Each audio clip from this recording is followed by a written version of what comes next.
Everyone, this side Mohit machine here. बहुत बहुत स्वागत है आपका हमारे यूट्यूब चैनल के ऊपर। जैसे कि आपको पता होगा, आपकी जो प्रोविजनल सीट्स अलॉटमेंट है वो फाइनली आ चुकी है। बहुत सारे बच्चों ने देख भी लिया होगा प्रोविजनल के अंदर कि उन्हें कौन कौन सी सीट अलॉट हुई है, कौन कौन सी किन किन बच्चों को सीट अलॉट नहीं हुई है। मैक्सिमम बच्चों को सीट अलॉट भी होगी और मैक्सिमम बच्चे उसमें से अपनी सीट के लिए अनसेटिस्फाइड भी होंगे, जो अब ये सोच रहे होंगे कि अब कैप 2 में क्या करना है, कैप 3 में जाएँ या कैप 2 में जाएँ या फिर सीट ले लें। तो उन सारी चीज़ों के बारे में आज इस वीडियो के अंदर हम डिस्कस करने वाले हैं कि आगे जाना चाहिए, नहीं जाना चाहिए, अगर जाना चाहिए तो किन किन बातों का ध्यान रखना चाहिए और कैसे जाना चाहिए। वो सारी की सारी बातें जिस वीडियो के अंदर हम डिस्कस करेंगे आपके साथ और आपके कुछ डाउट्स भी लेंगे। तो ये वीडियो बहुत ज़्यादा इंपॉर्टेंट होने वाली है। लेकिन वीडियो को आगे बढ़ने से पहले एक छोटी सी मेरी रिक्वेस्ट है कि चैनल को सब्सक्राइब करें, ताकि इसी तरह सारी की सारी जो अपडेट है वो आपको हमारे चैनल पर मिलती रहेगी। तब तक मिलती रहेगी जब तक आपकी एडमिशन जो है वो अच्छे से कॉलेज के अंदर नहीं हो जाती। तब तक हम आपकी हेल्प करते रहेंगे, वो भी फ्री ऑफ कॉस्ट। बस आपको सिर्फ चैनल को सब्सक्राइब करना है। तो अगर आपको तो ऐसे देख ही लिया होगा बहुत सारे बच्चों की कौन कौन से कॉलेज उन्हें अलॉट हुए प्रोविजनल के अंदर। अगर फिर भी कोई बच्चा पेंडिंग, अगर जिन बच्चों ने नहीं देखा तो मैं नीचे डिस्क्रिप्शन बॉक्स में लिंक दे दूंगा, ठीक है। आप डायरेक्ट उस लिंक पे क्लिक करके आप अपना देख सकते हो कि आपको कौन सा कॉलेज अलॉट हुआ है। तो अब व्हाट नाउ नेक्स्ट, अब नेक्स्ट क्या करें। कॉलेज तो अलॉट हो गया, अब कुछ बच्चे सेटिस्फाइड हो गए, कुछ बच्चे सेटिस्फाइड नहीं होंगे। तो अब हमारे पास बहुत सारे बच्चों के मन में जो क्वेश्चन रेज आता है, व्हाट्स नेक्स्ट, अब आगे क्या करें, कॉलेज ले या ना लें, ठीक है। एडमिशन का क्या प्रोसीजर चलेगा, ठीक है, वही मैंने आपको बता दिया। एडमिशन ले लूँ क्या, बहुत सारे बच्चों के मन में डाउट आता है कि ले लूँ क्या या फिर बेटरमेंट के लिए यहाँ पे अप्लाई करूँ। देखो बच्चों 60 to 70% बच्चे ऐसे हैं जो अपने कॉलेज से अनसेटिस्फाइड होते हैं, यानी कि सेटिस्फाइड नहीं होते। और सबसे पहली बात तो वो कॉलेज वही भरते हैं जो उनकी औकात से बाहर होता है। सिंपली सी बात है, ठीक है ना। क्योंकि अगर हम वो नहीं भरेंगे तो ऑटोमेटिकली हमारा जो कॉलेज है वो क्या हो जाएगा, ऑटो फ्रीज हो जाएगा। तो जो इसकी वजह से हमें जो वहाँ पे जाके जो है एडमिशन लेनी पड़ेगी।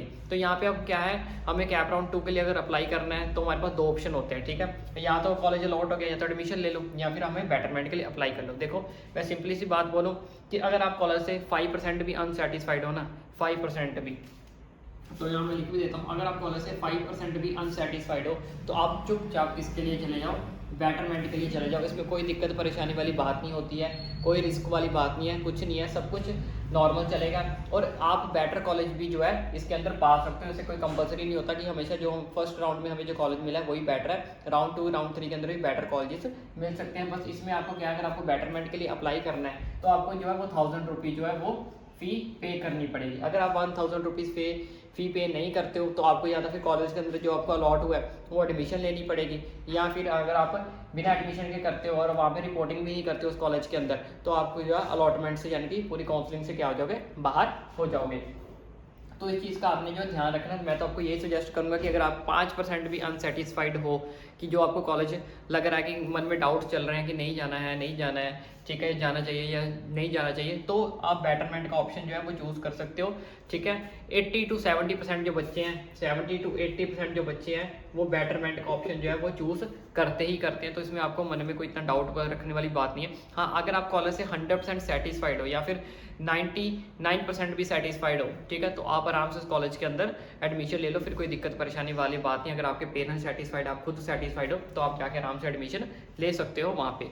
अब बात कर लेते हैं नेक्स्ट जो क्वेश्चन बच्चों के माइंड में आता है कि सर मैं एससी से हूँ या ओबीसी से हूँ, सीट अलॉट जो है वो मुझे जनरल की हुई है, तो इससे क्या मुझे जनरल वालों की फ़ी देनी पड़ेगी या फिर मुझे मेरा कैटेगरी के थ्रू ही जो है फ़ी जाएगी। देखो बच्चों, सीट अलॉट जो होती है, बहुत सारे कॉलेजेस के अंदर अपना अपना कोटा भी होता है। कई बार किसी कॉलेज में कितनी सीट होती है, किसी कॉलेज में कितनी सीट होती है, ये सिस्टम सब कुछ जो है वो मैनेज करता है। डिफरेंट कॉलेज डिफरेंट सीट, तो सब सारे कॉलेज के अंदर जो डिफरेंट सीट्स होती हैं, कई बार तो आपको लड़के को लड़की की सीट भी मिल जाती है, पीडब्ल्यूडी की मिल जाती है, बट एक्चुअल में ऐसा होता नहीं। जस्ट एक एग्जांपल के लिए दे रहा हूँ, मतलब सीट्स आपकी ऊपर नीचे चलती रहती हैं। वो डिपेंड करता है डिफरेंट कॉलेज डिफरेंट सीट्स, वहाँ पर उनका अपना अपना कोटा होता है।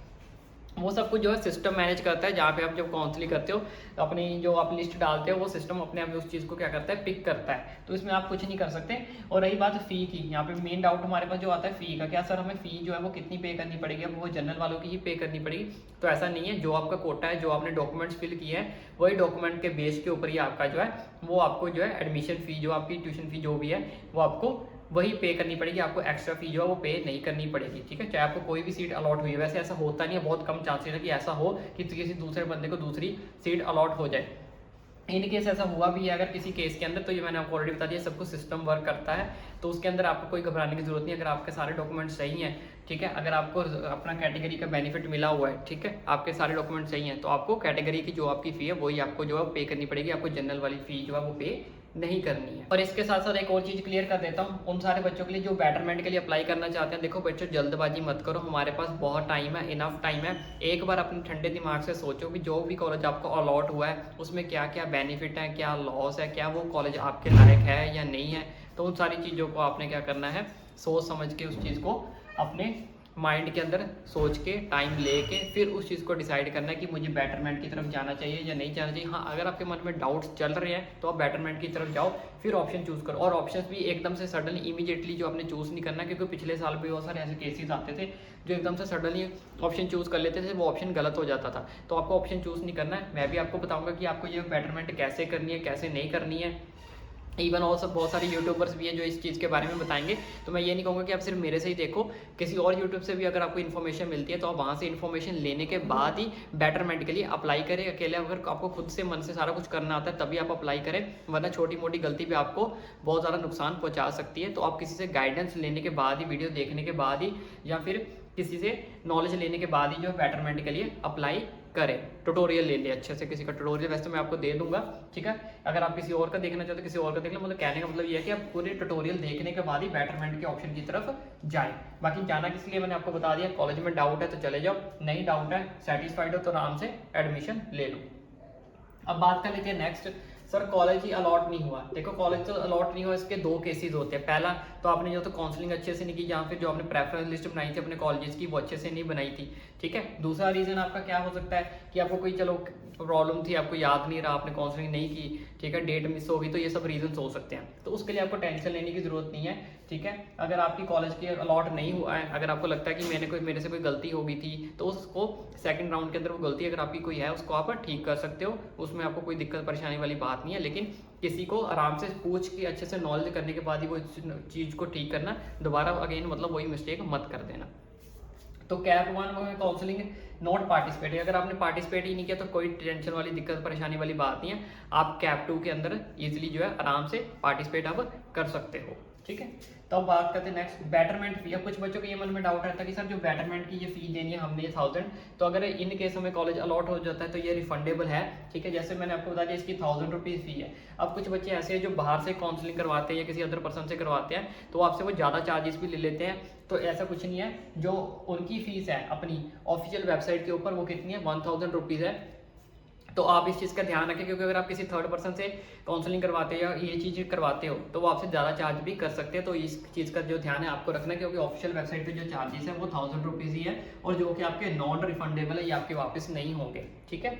और एक चीज़ आपको बता देता हूँ कि अगर मान लो आपको कैप 1 के अंदर जो कॉलेज अलॉट हुआ है तो सिस्टम चलता कैसे है। इसका सिस्टम चलता कैसे है, यानी कि एक कॉलेज आपके हाथ में आएगा, दूसरा चला जाएगा। तो इन केस में मान लो जैसे आपको कैप 1 के अंदर जो कॉलेज अलॉट हुआ है, अब वही कॉलेज आपको कैप 2 के अंदर कोई कॉलेज अलॉट होता है तो आपके हाथ से कैप 1 वाला चला जाएगा। अगर जो आपको कैप 2 के अंदर अलॉट हुआ है, ठीक है, फिर आप कैप 3 के लिए अप्लाई करते हो, फिर अगर कैप 3 के अंदर दोबारा से आपको कॉलेज अलॉट हुआ तो कैप 2 वाला चला जाएगा। यानी कि एक टाइम पे एक ही कॉलेज आपके हाथ में रहेगा। ऐसा नहीं कि आप 2-3 ऑप्शन अपने हाथ में रख लोगे कि मैं ये चूज़ करूँ, ये चूज़ करूँ या ये चूज़ करूँ, ऐसा कुछ नहीं होगा।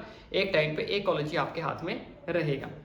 उसके बाद नेक्स्ट प्रोसीजर की बात करते हैं। नेक्स्ट प्रोसीजर, तो अब जो बच्चे सेटिस्फाइड हैं, जिनको लगता है कि वी आर सेटिस्फाइड, हमें कॉलेज अच्छा मिला है, ठीक है, तो ऑब्वियसली वो अपनी जाके कॉलेज के अंदर रिपोर्टिंग कर सकते हैं। और रिपोर्टिंग करते टाइम किन किन बातों का ध्यान रखना है, और अगर आपको जानना है कि फ्रीज क्या होता है, बेटरमेंट क्या होता है, उसमें आपको किन किन बातों का ध्यान रखना है, उसके लिए मैंने एक सेपरेट वीडियो बना रखी है, वो अभी मैं आपको लास्ट में दे दूंगा, वो वीडियो को जरूर देखें, तभी जो बेटरमेंट फ्रीज ऑटो फ्रीज करें, जल्दबाजी ना करें, ठीक है। और जिन बच्चों ने 100% सेटिस्फाइड है वो अपना रिपोर्टिंग करें। रिपोर्टिंग करने के साथ आपको सारे के सारे ओरिजिनल डॉक्यूमेंट्स जो वो चाहिए। अगर आपके पास ओरिजिनल डॉक्यूमेंट्स नहीं है तो वीडियो के अंदर मैंने आपको बताया हुआ सारा कुछ प्रोसीजर, वो वीडियो मैं अभी आपको लास्ट में दे दूंगा, उसको ध्यान से देखें, सारा प्रोसीजर समझे। इन केस अगर आपको कोई डाउट है तो आप ओपनली मुझे कमेंट करके पूछ सकते हो।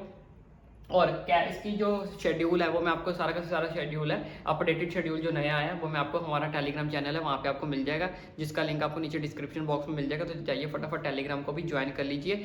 और अगर आपको कोई डाउट है तो मैं आप ओपनली बोल चुका हूँ कि आप मुझे कमेंट करके पूछ सकते हो। कि पर्सनल बात पूछना चाहते हो, इंस्टाग्राम का लिंक भी आपको डिस्क्रिप्शन बॉक्स में मिल जाएगा, उसको भी आप मुझे ऐड कर लीजिए, वहाँ पर मैसेज कर दीजिए। और एक लास्ट मेरी छोटी सी रिक्वेस्ट है कि चैनल को सब्सक्राइब जरूर करें। इस तरह की सारी अपडेट आपको हमारे चैनल पर मिलती रहेगी, और जल्दी हम आपके लिए ट्यूटोरियल की वीडियो भी लेके आएंगे, इसलिए चैनल को सब्सक्राइब करना ना भूलें।